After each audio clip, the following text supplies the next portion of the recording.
Thank you, everyone. We'll be moving on to the North County Fire Authority. Good evening, Mayor, Vice Mayor, and council members. We're going to present to you the fire services budget, and I'm going to go probably fairly quick because that's kind of how I do it, and be happy to answer any questions along the way. Just stop us, or at the end we'll be happy to answer the questions. With us this evening, Elizabeth Solis in the audience supervises our support staff and works closely with Chief Lauderdale with our budget. Chief Lauderdale is in charge of our Support and Admin Services Bureau. And so we'll go ahead and get started. So the mission statement, to summarize the mission statement, I like to say it's preparing, executing, and taking care of people. Moving to the org chart. This org chart represents 3 cities and the collaboration of those within the 3 cities. It makes up the North County Fire Authority. It's divided up into 3 bureaus and 5 divisions. The bulk of the personnel are in the response portion of that, the fire companies, and the staffing of those right there. Our core services, obviously, emergency response, fire and life safety code and compliance and investigations, community outreach and public education. Obviously, I'm not going to read each of those ones underneath. Organizational support, strategy, and maintenance of effort. That's pretty much the managing of the fire services. So support for citywide priorities, North County Fire Authority. Let me catch up with my fingers here.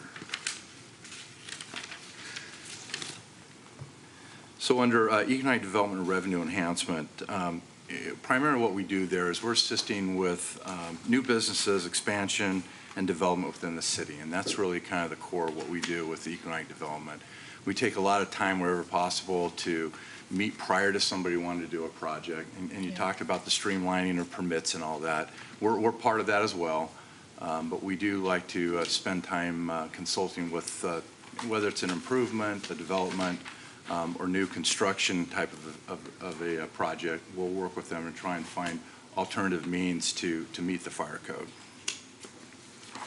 Also, we as North County Fire, which we created 15 years ago, we're always looking for that opportunity to try and reduce costs, enhance service delivery, and come up with different ways to generate revenue. So we constantly look for that, but it's we've kind of captured the 3 cities locally, and there's interest here and there of other cities joining North County Fire Authority, but it comes and goes, and nobody really wants to do that unless they financially absolutely have to. So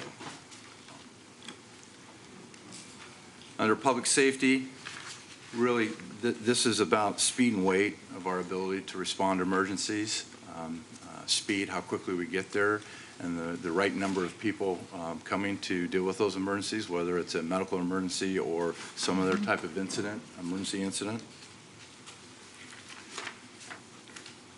And then continuing to public safety, completing the annual fire inspections.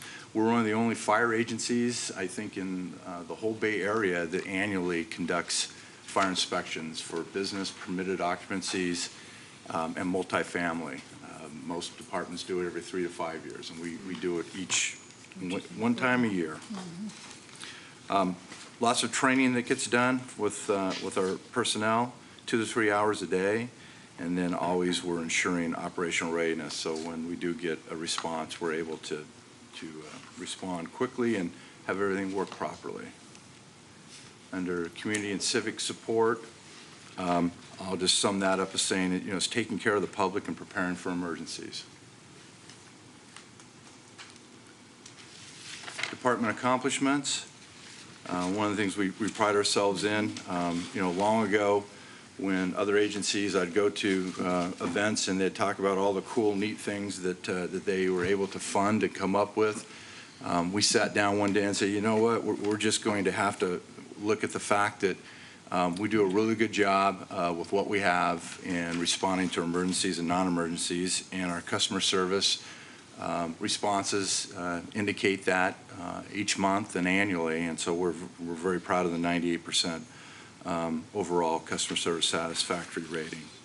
Another goal was getting a first due fire company, whether that's a paramedic or a first due company for a fire or other kind of emergency. We like to, our goal is 7 minutes or sooner, 90% of the time. That's from getting a dispatch of the incident and then arriving to that incident. As I said, our fire personnel, we accomplished 240 hours of training per fire, and our goal is about 220, but we ended up around 240. But that's doing 2 or 3 hours a day of training, and so we spend a lot of time training, being ready to go. I threw this chart in just so you kind of see the percentage of the types of incidents that we respond to. A lot of cities, 90% of what they're going to are medical emergencies. Yeah. We're at 65, almost 66%. But if you look at the fires, even though it says 2.4, if you have a few fires that are catastrophic, you still have a very low percentage of what you're responding to, but you have some really devastating fires. And our multifamily apartments that we have in this community are pre-1960 center hallway, no interior standpipes, no sprinkler systems, sometimes not even alarm systems, not sprinkled. So actually pretty surprising, and I think it has to do with some of the inspections that we conduct, that we don't have fire fatalities. It's been, I haven't had a fire fatality here since I've been the fire chief. There was one prior to me getting here in an apartment complex. So it's a goal for us. It's always been a goal for me to retrofit these apartments, but economically, there's always pushback to the costs associated with doing that kind of thing. The other one that's fairly large is service calls. So we just respond to anytime somebody calls, regardless of what it is, we respond. It could be a broken pipe for a single mother that in her house can't get the water turned off for her. We respond 24 hours a day. We do those things. Other accomplishments, we have to keep our paramedics and our EMTs. They have annual recertification. They have annual continuing ed and infrequent skills training that they have to complete. We were able over the last year, through lots of endeavors at different venues, of getting about 4,000 people or more trained in hands-only CPR. We also implemented into that was how to handle choking, and then also we're looking at stopping bleeding. So we kind of trained that same way. Today there was an event at Westmore High from 8 to 3 p.m. and we did about 350 students, taught them in those hands-only CPR and that. So we spent the whole day there along with AMR, the ambulance transport provider, and ourselves were there. It was, yeah. And do you offer training? Do you offer training with respect to, those? What is that? AEDs? Yes. Yes. And that's actually, we did that today as well. That was included in the training. We generally, when we're doing the hands-only CPR, we'll have a unit there, but a lot of times people in shopping malls where they don't take as much time to want to learn the AED part, and so we're not trying to teach them exactly, but let them know it's available, and it's pretty self-explanatory if you ever come in contact with one, but we primarily are dealing with hands-only CPR and how to deal with choking and that. But the AEDs are pretty, they're intimidating looking, but they really, you almost can't, you can't fail with it. I mean, it's not going to work unless they need it. You're not going to shock somebody unless they need it. So. Do you know if we have those in our city buildings? We do, and I'm not exactly sure all the locations, but there was a project done some years ago, but I'm not sure all the locations. I know in Recreation and I believe the Senior Center. Yeah. Do we have one in this building? I believe so, but right off the top of my head, I'm trying to think if it's right over near. Maybe I'm looking at something else. I don't know for sure. I have to look. I'd like some training on that. If you'd like some of that, we can do that pretty easily. Yeah. So just let us know. And then under accomplishments, I know that you guys have been involved in some of the outside emergencies like the North fires and things like that. Right. Can you tell me more about those kind of involvements and more particularly how does that How do we- impact the budget? Yeah, Who pays absolutely. So the fire service is unique to all the other first responders. The California Fire Assistance Agreement, every year we sign an agreement. Well, actually, we provide them our costs associated with that agreement. And so any forest agency fires, U.S. Forest Service or state wildfires, when they call for our help, they reimburse us for the help. So it doesn't impact our budget. In fact, this last year, probably because they provide a 10% admin fee on the cost of the reimbursement, plus they pay us each day, is it $1,200 a day for a fire engine? We probably generate in excess of the salary and benefits that they reimburse us for. That's the overtime over backfilling. Maybe this last year, I think we generated about close to $100,000 in excess dollars. So does that go to our general fund? Comes back in. I see. And in our budget, you'll see it's a little bit on overtime. What happens is our overtime may be high, but when that reimbursement comes in, this year we are, for Daly City, we did about $1 million last year between all three cities. 350,000 is coming back to Daly City, but you'll see our overtime budget may be over by that number because we don't put the money back into that. We put it into revenues. So you'll see it in revenues in the budget, but no, it doesn't cost us to do that. Yeah. Let's see, I talked about the fire.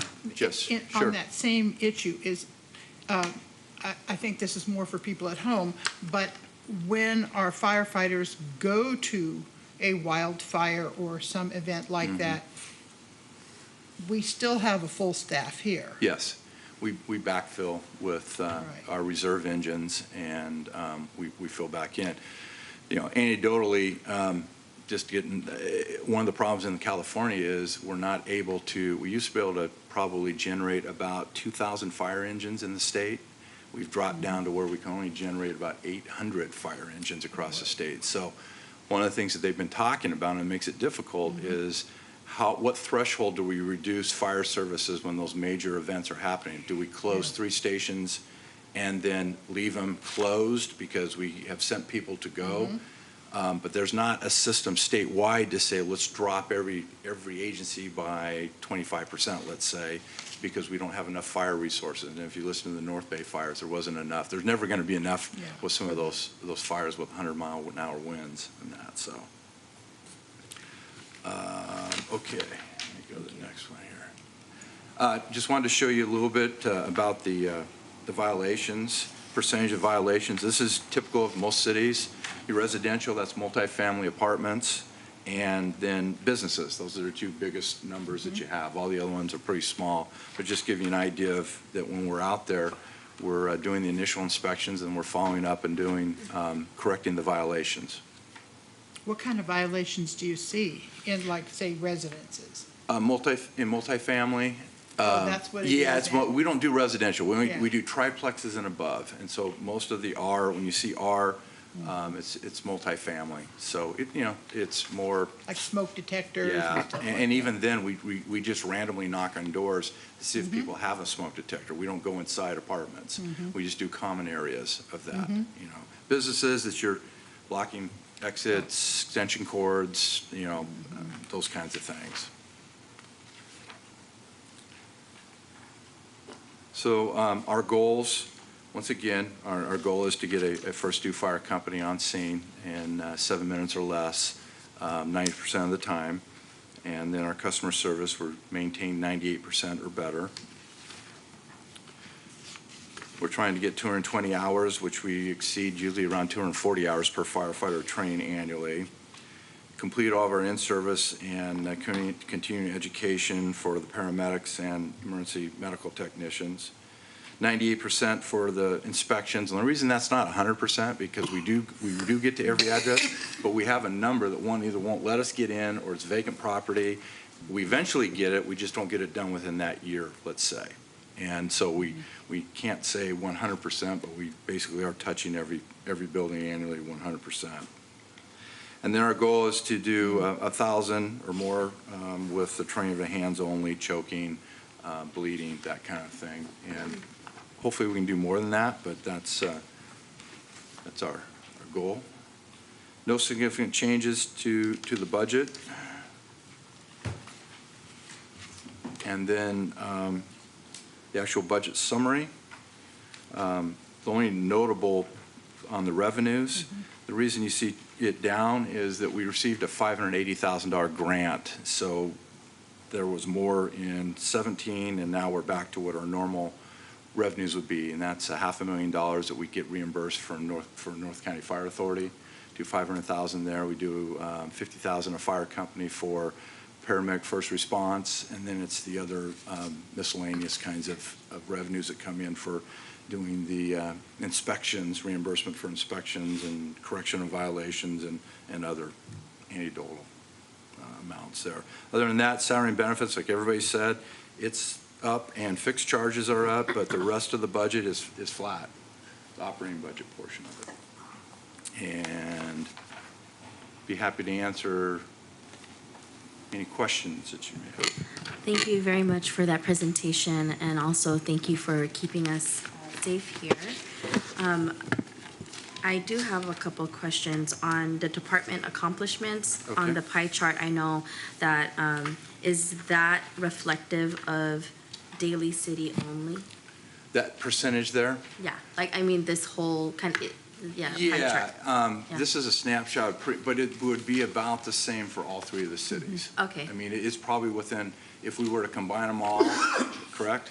Is this is just Daly City, or is this reflective of everything? I believe it's the entire county. Okay. So, okay, and so I think it would be helpful next time, I know it's the whole North County, but since, you know, we're looking at Daly City, it'd just be good to know the statistics Sure. in our jurisdiction. We can Although- forward that to you. Yeah. And it's probably going to be around the same, generally speaking, but we can forward that to you. Okay, great. And then I got a question on around, like, how much overtime has our Daly City firefighters been? I mean, at this point, has there been? So we haven't gone over in overtime Okay. as a dollar. You know, there is injury leave right now that has been pretty systemic over the last few years. And then when you add that into the other leave times, they're working they're working a lot of shifts. But it's not exceeding, it's not a cost issue. It's just they're covering all the leave time that there is associated with that. So, yeah, so it's more of like a staffing issue. Yeah, Got it. yeah. I mean, Okay. if you're down 3 to 5, we've been down 3 to 5 firefighters just alone every month for most of the year. But then you throw in the leave time for vacation, comp time, sick leave, then you have days where it's exacerbated by how many people are off in a day. And so people get mandatory, meaning they get forced to work. If somebody isn't going to be there, then they can't leave. They're going to stay there unless they can find relief, and they can't find relief. So That's where we're at Yeah. right now. Okay. Thank you. Vice Mayor. I know this is probably a hard question to answer, but when are we gonna get to Engine 95 and getting back to that place? I mean, I know it's hard to answer that, Well, but it doesn't look like we've had much change, which is good. I mean, relatively, but, Right. so I guess I just wanted to know your thoughts. Well, so, you know, we reduced the fire department budget by $2.1 million last year. You're probably looking at that amount of money that you would need to restore the engine company that was reduced. I think you're years out in terms of, you know, having revenue to restore that fire company. I'm sure it's a goal for people, but it's, you know, obviously you're going to have to get through some other challenges, you know, moving forward. So I think you're, you know, like I say, it's a funding, you know, it's policy, it's lots of different things, but, you know, there's some duration in time, I'm thinking. Is there? So to put it in perspective, though, in addition to that, council member, and Ron and his staff are aware of this, during the budget hearings where we did actually make cuts across almost all the departments, the fire department's theoretical contribution to the reductions that we needed in order to reduce the structural deficit that we're facing in this budget was $660,000. I didn't take those cuts from the fire department, recognizing that we did cut a fire company, and recognizing that if we tried to cut $660,000 out of this budget, we would be in serious trouble. And so we didn't. The police department did make a few more cuts. They didn't get to their full targeted amount the way most of the departments did. And some of the departments even exceeded it a little bit. But we recognize that that was a huge hit. And while we have been able to function, and thankfully we haven't had any unfortunate incidents as a result of cutting that engine company, I recognize that the fire department could not absorb that kind of a cut. So they were the department that was spared this time around from any more serious cuts. But as Ron mentioned, he pointed out, you know, we're talking about $2 million. We don't have $2 million. That would just continue to escalate that structural deficit. And so really the only thing that is going to move us back in the direction of where we were and restore that engine company is if the council at a future date wants to go back to the public to see if they will fund it. Because really we don't foresee that in the next... You mean like a ballot? Like a ballot measure like we had that didn't pass, but maybe if you waited a year or so and then did some public outreach and education and helped the public to better understand the implications of not having that engine company, and that the things that it does in providing the additional stress on the staff having to work extra hours, a lot of other things. If we'd had more time to educate the public about that, maybe they would have understood the issue better and would have been more willing to do that. But really... But shouldn't we working on that now? I mean, if you're saying that's...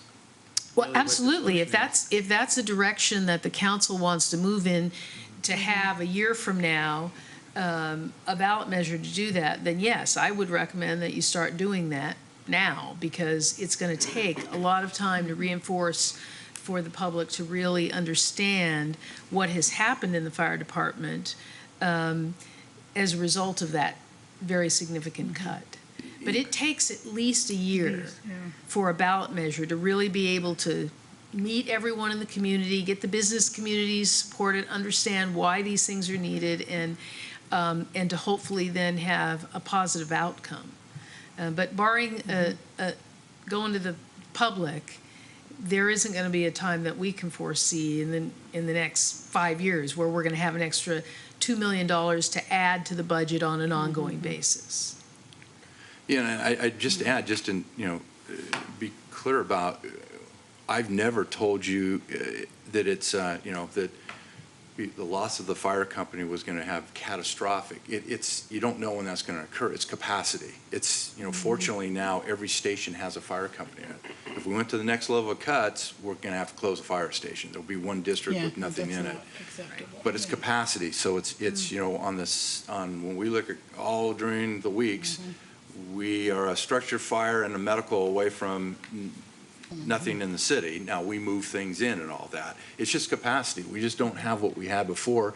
And as our, fortunately, our call volume is probably going up 3% or more annually, but we're maintaining, and we have a 7-mile city, so we're able to do things. But we just don't have, if we run to an apartment fire, not having all those to get there right now, that's the kind of capacity issue that we're talking about. Doesn't mean that we won't be successful, and we believe that we'll probably always rescue people. We just will have much more property damage. We have to choose one or the other.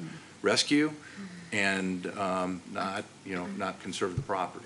And so that's where we're at. So adding back, as Pat says, if we could get the public to understand that there's a need for that capacity and that resource, because that's also inspections, that's also public education, that's also lots of elements that go into that one fire company besides just emergency response. So we would be supportive of that too. Yeah, if we do want to go at some time in the future for a ballot measure, a lot of work needs to be done, because in this most recent one, not a single precinct in all of Daly City voted to support it. Not one, not even the precinct where the fire station is. Yeah. So there Right. was a big gap between Right. either understanding or the willingness for everybody, other places to pay to bring that company. It's hard to know what the reason was, Right. but there was a huge gap between support. And Right. so we'd have a huge job. And the to difficulty is education. that staff is limited in how I, yeah, as a you fire guys chief, can't do it. can promote this kind of thing.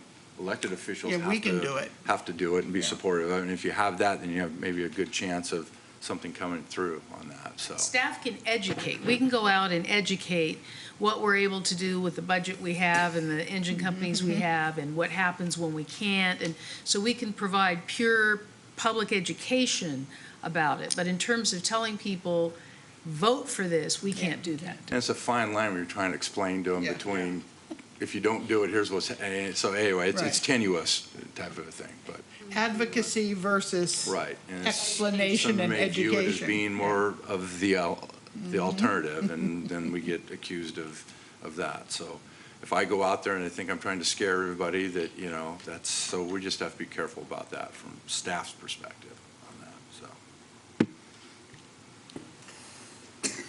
Councilmember Sylvester? I have a few, if I may. First of all, if any council member do take their AED training, just remember, if you're using it on me, pull the plug.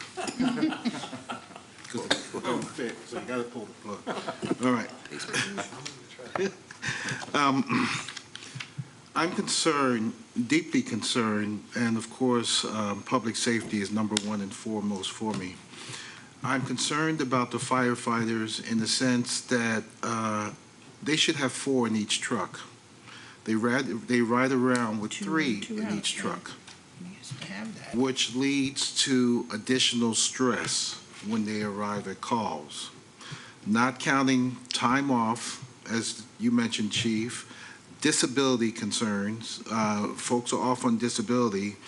You subsequently bring about mandatory overtime that they'll have to work. And I think it's not good for our staff. Now, I'm just making this comment. It's not good for our staff. What I didn't see here is North County Fire Authority.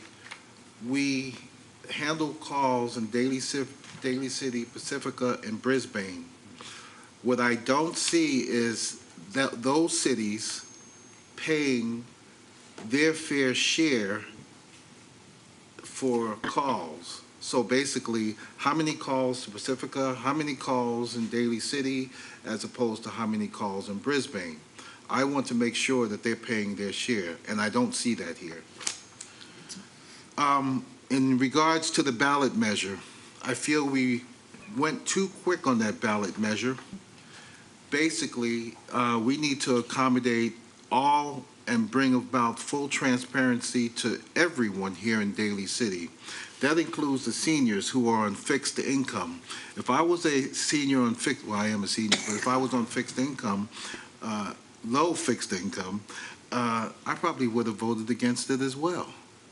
So if there is some sort of mechanism where they can be accommodated, I think that that's very important. Well, if you can show that your income is, say, poverty level, you don't have to pay. But that's to be worked on. My final thought is, and Chief, I heard you made mention, whether you're going to take property over life. And at this present time, if it takes a little bit longer and property may burn down, that same amount of time could affect the life of somebody, those extra seconds or minute. So my final thought on this is, I feel we don't have enough firefighters. and I think we need some more. I see your staffing recommendations to increase by 1. I don't think that that's going to do it. You don't gamble with public safety, whether it's police or fire. And one last question I need to ask, why is it that every time it rains, I hear more fire trucks? I would think. Because they crash a lot. There's a lot of traffic. Yeah, every time it rains, I see fire trucks. I just wonder if it's a particular type of fire or something, but. So on your comments. on your first comment, just to give some perspective, and if I can sit down with you at some point if you'd like, explain. Everyone does pay their fair share. North County Fire Authority, we do the cost allocation. They pick up the cost appropriately for all the overhead in this. So they are paying their fair share. In San Mateo County, because of the pre-hospital care and the JPA that exists, everybody moves and covers. That's how we get paid $50,000 a fire company to make sure that we all arrive in every community. So we literally have a boundary drop. There is no jurisdictional boundaries anymore in San Mateo County. One dispatch center, and we respond into everybody's jurisdiction. And we extend that into fire response. I will tell you that Station 81 in Brisbane does a lot in covering Station 93 when 93 moves over here to cover because we get busy. Vice versa, Station 71 and 72 from Pacifica move over here when we get busy. And if you look at firedispatch.com on a Saturday night, you'll see that we sometimes have 4 out of our 5 companies committed on medical emergencies, and we're moving those slower. We'll call them slower. They're fairly busy, but they move over here. We then go over there to help them. So really, from a cost-effective standpoint, we basically have one county fire department for major emergencies and for dealing with medical emergencies in this county. So they are, and that's how we generate that $500,000 that you'll see in the budget that comes back to the city of Daly City. That's the fair share of those other cities paying for the overhead piece of that, of running their city's fire department. So we run 3 cities and get reimbursed for doing that through the cost allocation model. Thanks, Chief. Well, I'm on the OES committee, and we got a budget coming up, and I seem to recall that Daly City has to pay a certain amount of money due to its population. That's correct. And, and most of these committees I do sit on, I just feel Daly City's getting the bad end of the stick. And I think something needs to be done. Just because we have more people than any other city in San Mateo, something needs to be done. Okay, I'm on camera. For instance, mosquito abatement. Everybody in Daly City who owns property has to pay a certain fee to be part, but not many people in Daly City utilize the services, but you're paying for it out of your taxes. Whereas other counties, they use it more than we do. So, we need to come to a happy medium and full and complete transparency for our citizens throughout, and of course the representatives on the committees is very, very important. So I just wanted to bring that. So the good news is the San Mateo County Emergency Services budget you're referring to that you'll see, there's no increase this year, so it's flat. Well, yeah, that helps a lot. So we're not going to pay any more this year. That's good. $100,000 is a lot of money. So. We're making up for it in animal control. Thank you. Okay. Any more questions or comments? I think what you reiterated earlier, Councilmember Sylvester, around how, in essence, around staffing and if anything, there could be 4, but now with a lot of just a situational, just having a lot of them be on overtime. I think that also is concerning to me. Around these are our staff and the people on the front lines, and so. I know it's not necessarily a budgetary issue, but I think around our personnel and ensuring that they're not overworked. So. Well, to the extent that adding staff is something that the council would like to do, it is a budgetary issue.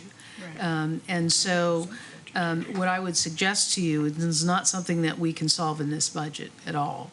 But you might want to consider going forward as you begin over the next several months to consider a ballot measure in the coming years. You might want to consider broadening that ballot measure to not just be to restore an engine company, but to restore an engine company and enhance staffing. And if the public is willing to support that, that would be the mechanism on an ongoing basis to support the addition of a fourth person on each of the vehicles. It's going to be a huge amount, which is why very few places have four-man crews, but it's not because cities don't want four-man crews, and not because we don't think that would be the optimal, but they can't afford them. And that's why most cities operate the way that we do. But if that's something that the council would like to do, then you certainly could pose that question to the public as to whether or not they would be willing to fund it on an ongoing basis. And that would replace just, restoring Engine 95. Yeah, I have a question. So when a three-person crew shows up at a fire, do they have to wait for another engine to come because of the two-in, two-out rule? Right, so if you're gonna, unless there's a known rescue, Like a person screaming out of a window? or because based on what you see Yeah, appearing, driveway cars, kids' toys, all, and you believe somebody's in there, we can go in to that environment without four people being present. If not, we wait for the second due engine to arrive, Okay. and then we have four people available. Doesn't mean that we can't attack that fire right. and knock the fire down from the outside. And actually, that's a tactic that is being employed when I started 30-some years ago. That's how we fought fire. We knocked it down first, and then we went in after it. And then years later, we quit doing that. We started going inside first and trying to push it out. They're finding now that by knocking the fire down quickly from the exterior and then going in, Well, that you might actually be make it safer. more tenable for people that are inside. But you're correct. There is an OSHA standard law that requires us to have four people at scene before we go inside. But there's the variance to that is if you have a known rescue or you perceive there to be a rescue necessary in there. Just because people aren't screaming, if someone says there's somebody inside there, we're going in. So, so the two-in, two-out is structure related? Yes. And whoever gets there first goes in if there's people? Right. Involved. And so the Save two in, the lives. theory is two Okay. go in and two are at the door in case those two get trapped. Right. They can go in and get them. Now, we also send another company that becomes just a rescue company for firefighters that's standing by. Right. So that's an additional company that comes in. But in the initial attack of a fire, that's what happens. And so, more times than not, if we think that we're going inside for a rescue, whether we got four people there or not, the presumption, and we try not to abuse that, but that's up to the company officer to make that decision, or the incident commander that's there at the time. Usually, the company officer is the incident commander till the battalion chief gets there, and then he's the incident commander or she, and then it ends up, we go after it. So. And each fire is individual, so you don't really. Yeah, you got to evaluate each one, what you're doing. And we certainly take great effort to not risk our firefighters. I mean, as a chief, I have made it very clear that we are going to not risk, for the wrong reason, firefighters for something that's just a commercial building, that there's no rescue there. We're going to make sure that we don't hurt people. And we put the fire out, but we don't jeopardize our personnel. So, Good. But Thank you. thank you. Thank you very much. Okay. And look at that, it's not even close to midnight. Thankfully. Do I have a motion to adjourn? Move to adjourn. Thank you very much for your presentation.